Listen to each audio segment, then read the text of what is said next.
কি অবস্থা দেখুন, কি বৃষ্টি হচ্ছে, ধান বাইরে, ভুট্টা আজকে কয়েকদিন থেকে বাইরে, প্রায় 10-12 দিন থেকে। বৃষ্টির কারণে আমরা কিচ্ছু করতে পারতেছি না। ভুট্টা সাদা হয়ে গেছে, ছাতা ধরে গেছে, দেখতে পাচ্ছেন ভুট্টা একবার ছাতা ধরে শেষ হয়ে গেছে।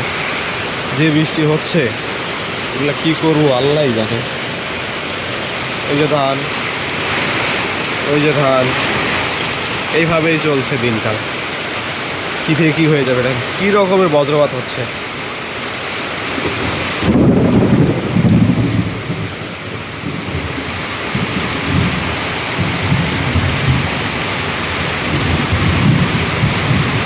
কি করব বুঝতে পারছি না, এত কষ্টের আবাদ সব নষ্ট হয়ে যাচ্ছে। ধারে মধ্যে পানি চলে যাচ্ছে, যে ভুট্টার মধ্যে পানি, রাখার মতো কোনো জায়গা নেই।